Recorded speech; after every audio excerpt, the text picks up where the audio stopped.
तो आज हम पढ़ा स्वभोजी पोषण आम एटा पढ़ीचे स्वभोजी पोषण क्या कहुए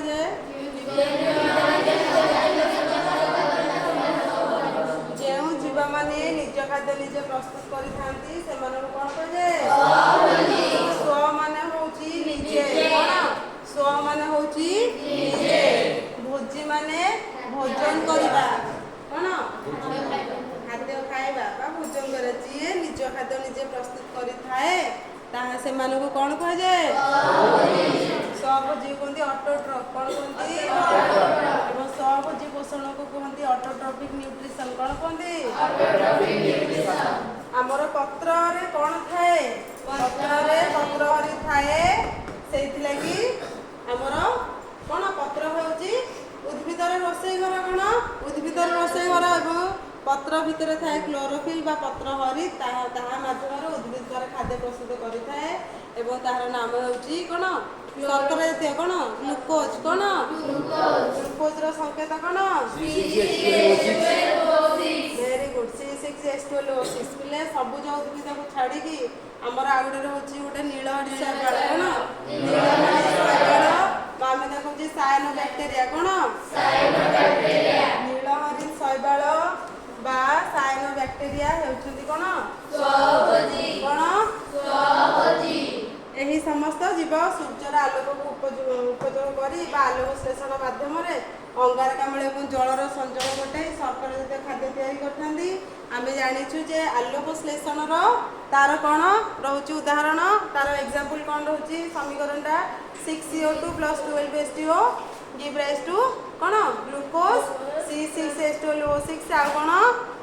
वाटर 6H2 आ गोटे होची 6O2 ऑक्सीजन गैस ताले आलोक श्लेषण रो तार कार्य कौन बा आलोक श्लेषण प्रक्रिया कले कौन बुझिबा उद्भिद कौन वायुमंडल कार्बन डाइऑक्साइड एवं कौन माटी तलू जल ग्रहण करी से रासायनिक संयोग घटाई कौन कौन प्रस्तुत कर शर्करा जातीय खाद्य एवं जल एवं कौन ऑक्सीजन बा अम्लजान तापरे नेक्स्ट होची हमर जे रसायन श्लेषण कहा कह जाए कौन रसायन श्लेषण बा केमोसिंथेसिस कहा कह जाए कौन केते गुडी अछंती कौन वेरी गुड नाइट्रेट प्रस्तुतकारी बैक्टीरिया गंधक बैक्टीरिया बा सल्फर बैक्टीरिया अछंती जे हमर कौन से माने कोन करछन ताको शरीर भितरे कौन गोटे विशेष प्रकार गोटे अजैव रासायनिक प्रक्रिया होची कौन अजैव रासायनिक इनऑर्गेनिक केमिकल रिएक्शन होची ताको कहते कौन रसायन श्लेषण जे नाइट्रेट प्रस्तुतकारी बैक्टीरिया ता माने से कौन तैयार करबो नाइट्रेट तैयार करबो आ गोटे होची गंधक बैक्टीरिया सल्फर आमे जोटा सल्फर बड़ा स्मेल होतिला सल्फर रो स्मेलटा सल्फर बैक्टीरिया मध्य अछन ता माने से बैक्टीरिया देहरे कोन अछि सल्फर अछि कोन अछि सल्फर बुझेला तो से माने कोन करंती ताको शरीर जो रासायनिक शक्ति थाए से आहरण करथांती या कोनते रसायन श्लेषण एडा होची तार कोन उदाहरण आमे एटा ए जो NH3 कोन एमोनिया कोन एमोनिया आउ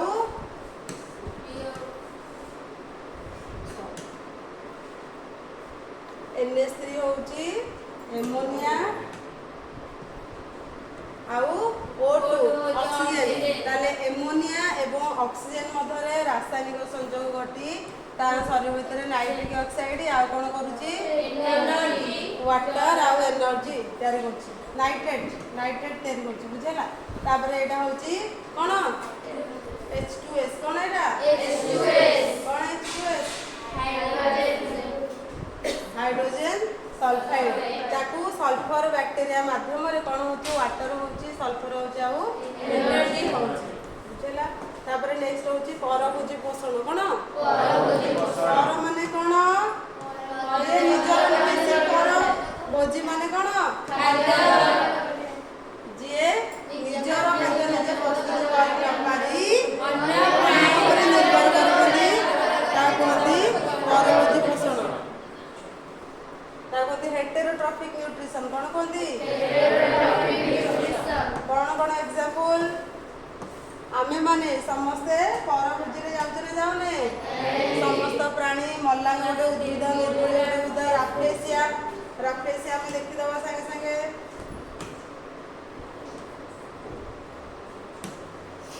ଯୋଉଠି ଦେଖିଥିଲେ ରାଫ୍ଲେସିଆ ହଁ ନା ନାଇଁ ରାଫ୍ଲେସିଆ ଅଛି ତ ବାହାରି ଅଛି ଆଉ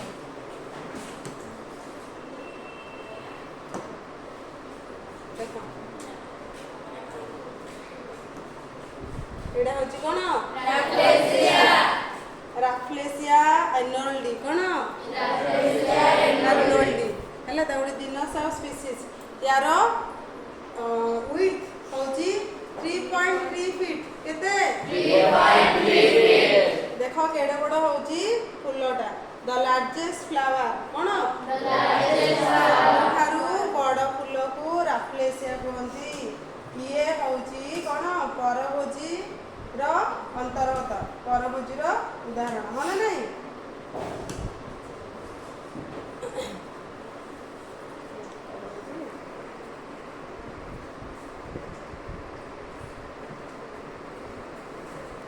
ओके तापर नेक्स्ट होची कोन आहुरी केते गुडी अछथि कबक आमे सेदिन पढैतिले जे कबक कोउडा को तार एग्जांपल होची छत्तु जेतक हम मृत पोजीशन पढैतिले कोन कोन मृत 50 ढा गलित तापरे जे निजर वंश विस्तार करथाते को सेमान ठार पुष्टि खाद्य ग्रहण करी निजर पुष्टि साधन करिथांती सेमान को मृत पोजीशन कहजे तो कबक होची तार अंतर्गत तो कबक मध्य अन्य पर निर्भरशील ता निज खाद्य पाई ता माने सिए मध्य परभोजी रे जाउचा केतोडी बैक्टेरिया मध्य अछंती तो परभोजी पोषण होची चारि प्रकार फर्स्ट होची प्राणी सम पोषण कोन प्राणी सम पोषण सेकंड होची मृत पोषण थर्ड होची बा तृतीय परजीव पोषण फोर्थ होची सहजीव पोषण गोटे पर हम गोटे था प्राणी सम पोषण होची परजीवी प्राणी को छाड़ी देई आउ केते गुडे प्राणी अछंती कोन संपूर्ण भाबरे हो बा आंशिक भाबरे हो खाद्य रूपे ग्रहण करी खांती कोन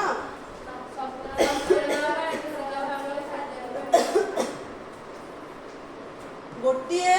एटा गोटे प्राणी एहा एक छोट प्राणी बा तार खाद्य से कौन करिवो ताको संपूर्ण भाबरे भितर को नै जिवो बा आंशिक भाबरे नबो हैला ता गुंदी कोन प्राणी सम पोषण सेही बळी पोषण को कोन कोंदी प्राणी सम पोषण कोन नै परजीव प्राणी को छाडी केतक एही प्रणाली उद्भिद बा प्राणी को कोन संपूर्ण भाबरे आमे जो खाद्य रूप ग्रहण करिया बा आंशिक भाबरे खाद्य ग्रहण करिया प्रक्रिया कोन को जाय प्राणी सम पोषण ता भितर को से जो खाद्य ले जिवो ता भितर को से एडी खाद्य अछि से खाद्य भितर को ले जे ता कोंती आत्मीकरण कोन कोंती आत्मीकरण एसिमिलेशन बा अंतर्ग्रहण निज भितर को से खाद्यटी नै जो से उद्भिद हो कि प्राणी हो आंशिक भाबरे हो बा पूर्ण भाबरे हो ता कोन कोंती एसिमिलेशन बा आत्मीकरण कोन कोंती आत्मीकरण नेक्स्ट होची कोन मृतोपजीवीय पोषण कोन मृतोपजीवीय मृत माने कोन मृत उपजीवीय जो माने मरि जाइथिबे मनकर गोटे बिलरे कोन गोटे कुकुरटे मरि गेला बा गाय खाय मरणी की पके होछ ना पके दने ता मध्य मृत हो तापरे केतोडे बैक्टेरिया आसीकी ता खाइ थांदी ताको मध्य मृतोपजीवीय पोषण को मृत शरीर ऊपर बा मृत उद्भिद जो मृत हो गलित हो जोटा पड़ जाइथिबो 50 टा उद्भिद हो पत्र पत्र जो पडला पची की सड़ी जाउची ता भितर भी केते गुडे उद्भिद बा प्राणी खाद्य संग्रह करी निजर पुष्टि साधन करि थांती सेमान कोन कोंती मृतोपजीवी बा ता कोंती सैप्रोफाइट्स कोन कोंती सैप्रोफाइट्स एग्जांपल कोन मृतोपजीवी रो छतु आ कोन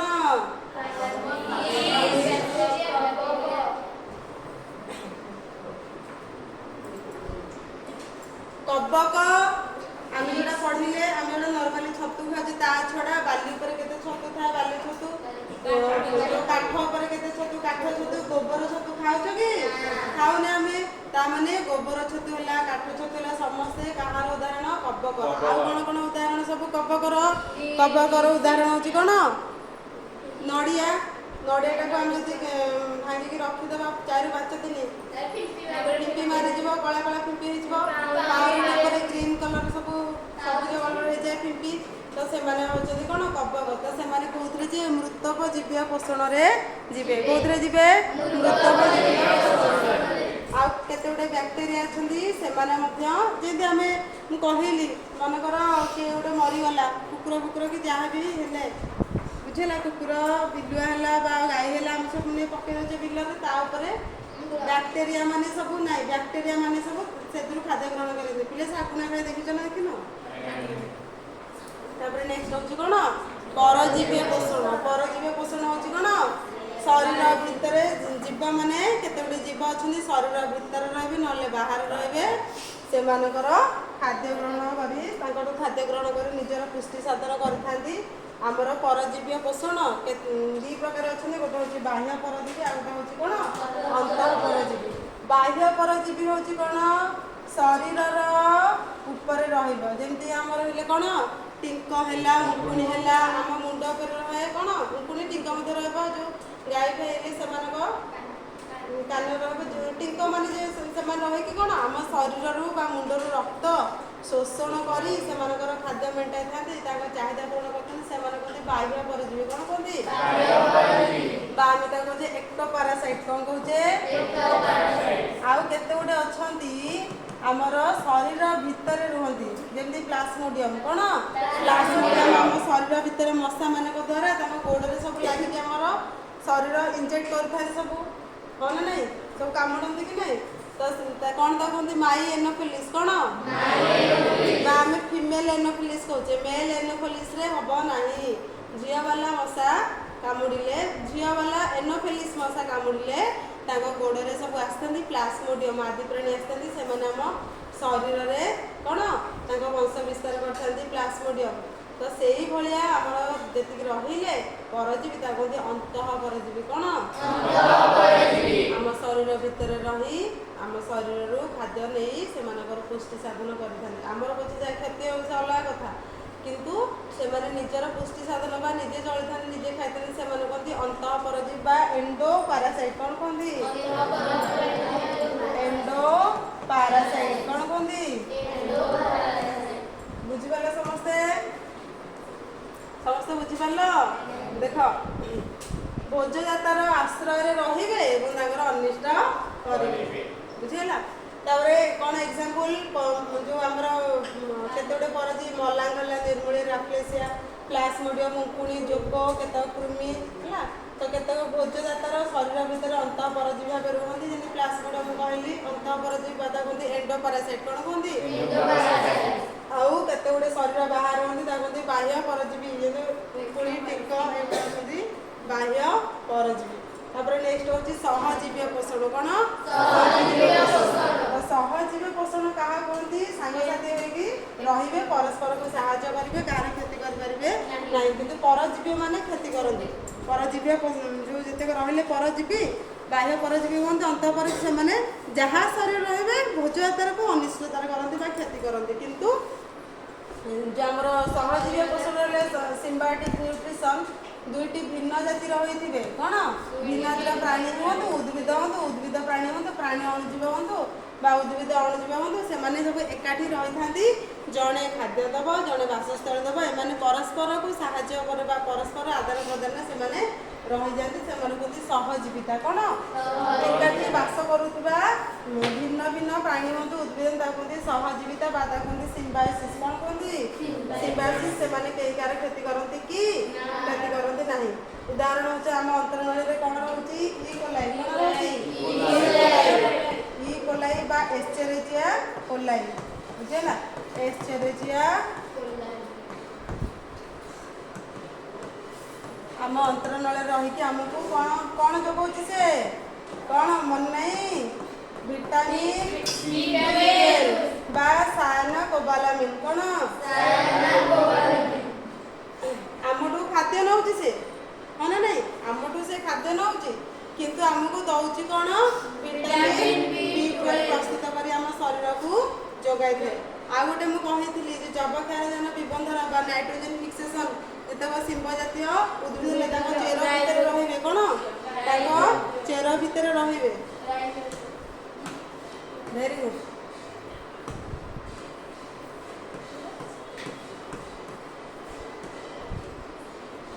चेर चेर पाखापाखि कौन राइजोबियम बैक्टेरिया एमती सब एकाठी था कहती राइजोबियम कौन बैक्टेरिया ରାଇଜୋବିୟମ ବ୍ୟାକ୍ଟେରିଆ ଏମାନେ କ'ଣ କରିବେ ଚେରରୁ ତାଙ୍କର ଖାଦ୍ୟ ନେବେ ଏବଂ ଆମକୁ କ'ଣ ଦେବେ ନାଇଟ୍ରୋଜେନ ଦେବେ ବାୟୁମଣ୍ଡଳକୁ ନାଇଟ୍ରୋଜେନ ଯୋଗାଇ ଦେବେ ମାନେ ତାଙ୍କ ଶରୀରରୁ ହେଲା ତାକୁ କୁହନ୍ତି ଯବକ୍ଷାରଜାନ ବିବନ୍ଧନ କ'ଣ କୁହନ୍ତି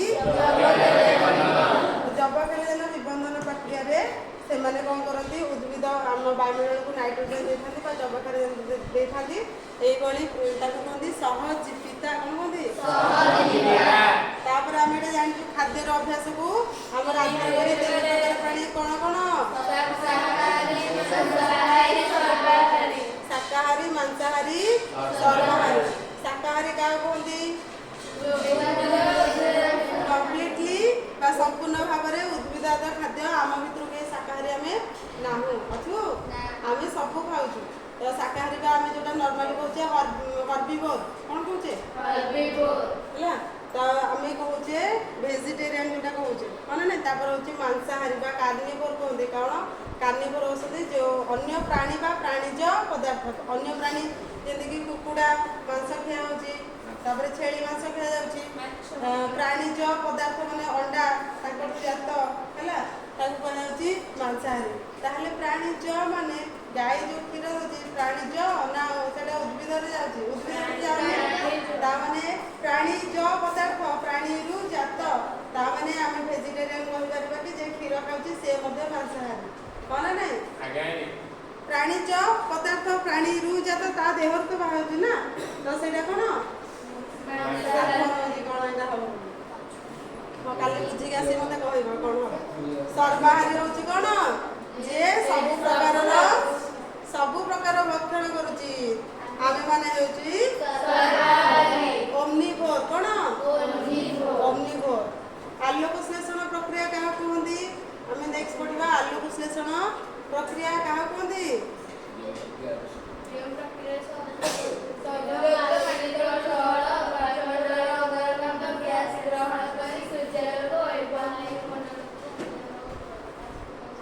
ଉଦ୍ଭିଦ ଭେରି ଗୁଡ୍ ଉଦ୍ଭିଦ ତାର ପତ୍ର ମାଧ୍ୟମରେ ସୂର୍ଯ୍ୟାଲୋକକୁ ଗ୍ରହଣ କରି ବାୟୁମଣ୍ଡଳରୁ ଅମ୍ଳଜାନ ନେଇ ମୃତ୍ତିକାରୁ ଜଳ ନେଇ ତା ନିଜ ଶରୀର ଭିତରେ ଖାଦ୍ୟ ପ୍ରସ୍ତୁତ କରିବା ପ୍ରକ୍ରିୟାକୁ ଫଟୋସିନ୍ଥେସିସ୍ ଫଟୋ ମାନେ ଲାଇଟ୍ ବା ଆଲୋକକୁ ବ୍ୟବହାର କରିବୁ କୋଉଠି ହୁଏ ପତ୍ରର କୋଉଠି ହୁଏ ସବୁଜ କଣ ବା କୋଉଠି ହୁଏ ସବୁଜ କଣ ବା କ୍ଲୋରୋଫିଲ୍ ମାଧ୍ୟମରେ ହୋଇଥାଏ ସେ କେଉଁ ଶକ୍ତିରୁ ରୂପାନ୍ତରିତ କରିବ ରାସାୟନିକ ଶକ୍ତିକୁ ରୂପାନ୍ତରିତ କରିବା ପ୍ରକ୍ରିୟାକୁ ଆଲୋକ ଶ୍ଳେଷଣ କୁହାଯାଏ ତ ଆମର କହିଥିଲେ ଆଧାର ସଂସ୍ଥା ଆଧାର ଆମେ ଯଦି ଗୋଟେ ଘରଟେ କରୁଛେ ତାର ବେସ୍ କୋଉଟା ଆମେ ଯେତେବେଳେ ମିଅ ଖୋଳୁଛେ କ'ଣ ନାହିଁ ଯଦି ଆମେ ଯେଉଁ ବେସ୍ ଆମେ ବା ମିଅ ଯେତେବେଳେ ନ ଖୋଳିକି ଏମିତି ଡାଇରେକ୍ଟ ମାଟି ଉପରେ ଯଦି ଆମେ ଘର କରିବା ଘର ଭୁଷୁଡ଼ି ଯିବ ନା ନାହିଁ ସାମାନ୍ୟ ବାତ୍ୟାଟେ ହେଲେ ମଧ୍ୟ ଘର ଭୁଷୁଡ଼ି ଯିବ କିନ୍ତୁ ତାର ଯଦି ବେସ୍ ଷ୍ଟ୍ରଙ୍ଗ ଥିବ ବା ଆଧାର ଯେତେବେଳେ ଷ୍ଟ୍ରଙ୍ଗ ଥିବ ବା ଶକ୍ତିଶାଳୀ ଯେତେ ମଜବୁତ ଥିବ ଦେଖୁନ କେତେ ବିଲ୍ଡିଂ ସବୁ ହେଉଛି କ'ଣ 100 ତାଲା ବା 150ଟା କୋଠା ଘର ବା 150ଟା ଚାମ୍ବର ଗୋଟେ ପରେ ଗୋଟେ ଦେଖୁଛ ନା ନାଇଁ ବଡ଼ ଭୁବନେଶ୍ୱର ଯାଇନ ତ ନର୍ମାଲି କ'ଣ ହେଉଛି ଧୀରେ ଧୀରେ କ'ଣ ହେଉଛି ଯେଉଁ ତାର ବେସ୍ଟା ଷ୍ଟ୍ରଙ୍ଗ ଅଛି ବା ଆଧାର ଷ୍ଟ୍ରଙ୍ଗ ଅଛି ବୋଲି ତଳେ ସବୁ କାର୍ ବା ଗାଡ଼ି ରଖିବା ପାଇଁ ତାଙ୍କର ପାର୍କିଂ ଜୋନ୍ କରିଥାନ୍ତି ଏବଂ ଉପରକୁ ଖାଲି ଘର କରିଥାନ୍ତି ତାମାନେ ଯଦି ଆଧାରଟା ଆମର ଶକ୍ତିଶାଳୀ ଥିବ ତ ସେଇଠି ଆମର ଭଲ ଭାବରେ କ'ଣ ହେବ ଘରଟି ବିଲ୍ଡଅପ୍ ହୋଇପାରିବ ତ ବଡ଼ ବଡ଼ ବିଲ୍ଡିଂ ଦେଖୁଛ ତ ସେମିତି ଆମର ଆଧାର ହେଉଛି କିଏ ପତ୍ର ଭେରି ଗୁଡ୍ ପତ୍ର ଯଦି ପତ୍ର ନଥିବ ସେ କୋଉଠି ଖାଦ୍ୟ ତିଆରି କରିପାରିବ କି କରିପାରିବ ନାହିଁ ତାମାନେ ଆମର ଆଧାର ହେଉଛି କ'ଣ ପତ୍ର ତାର ଯେଉଁ ରୋଷେଇ ଉଦ୍ଭିଦର ରୋଷେଇ ଘର ହେଉଛି କ'ଣ ପତ୍ର ଆମେ ଯେତେବେଳେ ଘରେ କରୁଛେ କ'ଣ ଆମେ ରୋଷେଇ କଲାବେଳେ କ'ଣ ହେଉଛି ରୋଷେଇ କଲାବେଳେ ତାର ସଂସ୍ଥା କ'ଣ ଆମେ ସିନା ଆଧାର ଆଉ କ'ଣ ପିଠା ପାତିଆ ଆଉ କ'ଣ ପନିକି ଛୁରୀ ଆଉ ରୋଷେଇ ପାଇଁ ଯାହା ଦରକାର ତାକୁ ଆମେ କହନ୍ତି ତାର ସଂସ୍ଥା ହେଲା ତ ଚୁଲି ହାଣ୍ଡି କରେ ଏଗୁଡ଼ା ହେଉଛନ୍ତି ତାର ସଂସ୍ଥା ତ ସବୁଜ ପତ୍ରରେ ଆମର କେତେ ଗୁଡ଼ିଏ ଛୋଟ କ'ଣ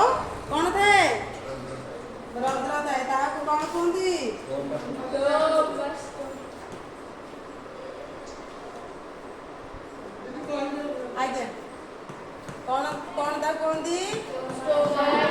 ଷ୍ଟୋମାଟା। କ'ଣ କୁହନ୍ତି ସମସ୍ତେ କୁହ? ଷ୍ଟୋମାଟା ବା ତାକୁ କୁହନ୍ତି ଷ୍ଟୋମ୍। ତ ଷ୍ଟୋମ୍ ମାଧ୍ୟମରେ କ'ଣ ହୁଏ? ଷ୍ଟୋମ୍ ମାଧ୍ୟମରେ କ'ଣ ହୁଏ?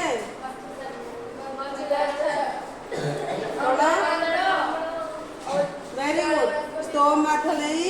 ଅଙ୍ଗାରକାମ୍ଳ ଏବଂ ଜଳୀୟ ବାଷ୍ପର